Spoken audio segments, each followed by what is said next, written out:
Hey friends, athletes, what's going on? Happy Monday. Brianne Showman here, physical therapist and performance coach with Get Your Fix Physical Therapy and Performance. Yes, I just rebranded myself recently. I have a story for you.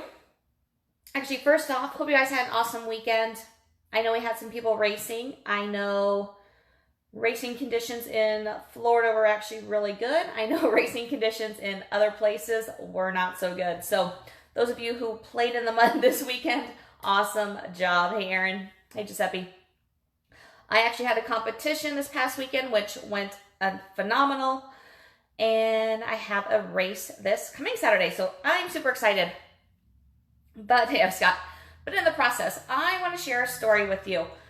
If any of you have been following me for any period of time, most of you know I am crazy passionate about foot and ankle issues. If you haven't followed me for a long time, you will find out very soon that I am crazy passionate about foot and ankle issues. I talk to people about it frequently. I write posts about it frequently. It's something that is truly a passion of mine. And there's a reason for it. It comes from my history, actually. When I was in PT school, so this was back in 2003, long time ago. I was training for a marathon and normal run on the streets, stepped on down from a curb wrong, turned my ankle pretty good. Limped my way back home. I was about 1.5 miles from home, had no phone on me. It was like 5 o'clock in the morning, so obviously not many people are up that time of day, and if you knock on someone's door at 5 a.m., they're probably going to call the cops first, especially in a big city. So, limped my way back home, went to class, had a very bad ankle sprain, basically. Shouldn't say basically. Had a very bad ankle sprain. As a PT, or as a PT student, I should say, I knew essentially what to start doing for it. So I would sit in class and do my ankle range of motion stuff, my circles, my alphabet, whatever I could. My anatomy teacher actually had really good connections with a chiropractor who used to be an athletic trainer as well. So she sent me to him to see if he could do anything. And he did get it to kind of go back into place. It was out of place. Showed me how I could wrap it in order to continue training. Because, yes, I am an athlete. I'm a runner. I was stubborn, and I was going to run that marathon regardless of what my training looked like at that point.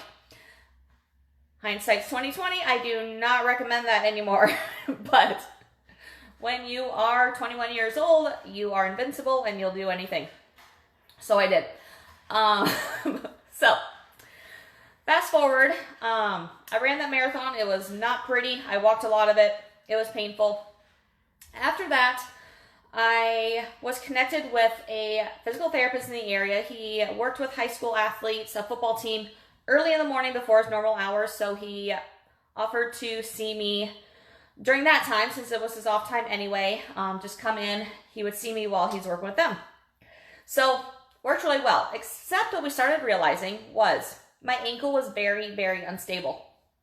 He would pop it into place in the beginning. I would go through all my my routine of whatever exercises I needed to do that day, and then at the end, he could pop it back into place again. So it was crazy unstable, to the point that it was not staying in joint at all. So after about a month of this, we realized something worse is going on. I need to be seeing a physician, a surgeon of some sort, or at least get other answers. So got an MRI, saw a number of doctors, number of surgeons, and I got blown off by pretty much all of them. It was either, it's just a sprain, it doesn't look that bad, it's not really anything. So my not really bad, not too bad, not really anything wasn't functional.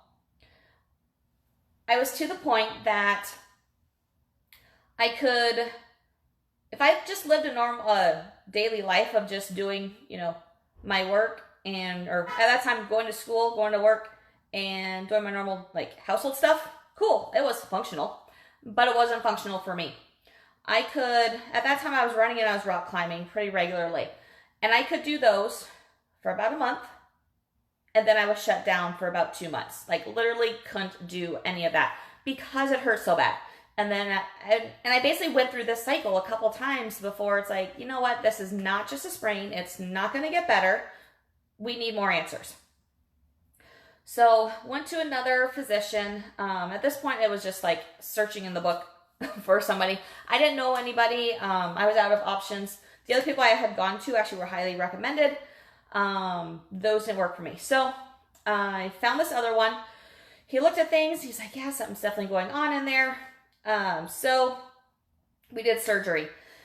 And after surgery, my follow-up session with him, or follow-up appointment a week later, he told me straight out, he goes, I can see why nothing was getting better. Hey, James, hey, Gary. I can see why nothing was getting better. He said, your ligaments were completely shredded. I had to actually repair them before I could reattach them. So that was the ultimate reason on why things weren't getting better, was there was some crazy damage going on. From there, he put me on orthotics because that's what foot doctors do.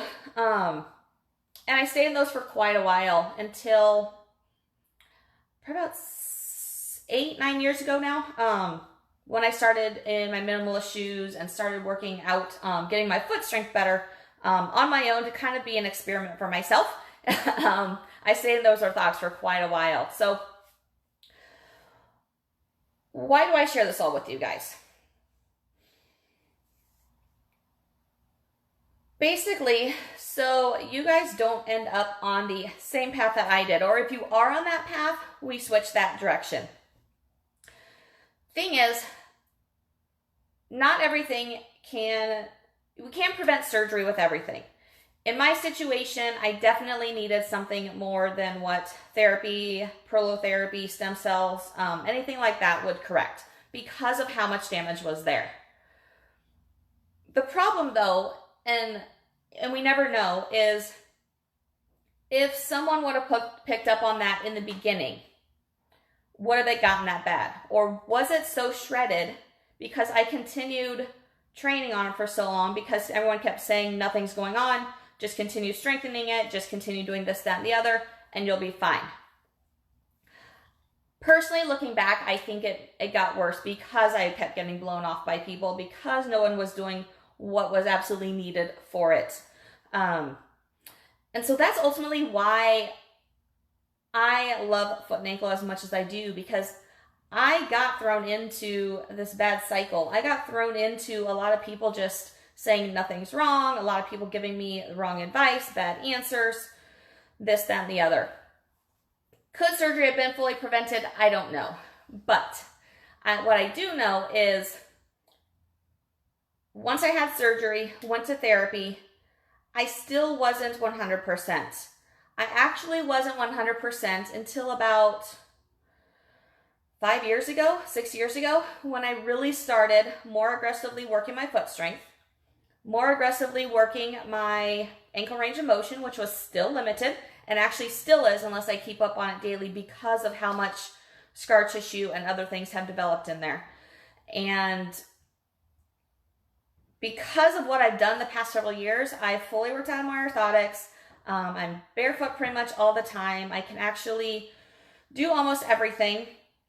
Or I can do everything. I feel a little bit of limitation in that ankle still occasionally, but it's gotten so much better. So I just kind of wanted to share that story with you to give you guys an understanding of why I'm so passionate about foot and ankle things, foot and ankle issues, but also just to let you guys understand, like, just because you're getting the runaround of answers, if you are getting the runaround of answers, doesn't mean you have this death sentence to your training or to your issues, that there's always going to be pain. Yes, I had surgery because that's what I ultimately needed at the end of the day. But I still had limitations after that. And with what I did to experiment on myself, I was able to get out of those limitations, get myself to a point that my ankle doesn't bother me anymore, and I'm actually performing at a very high level. So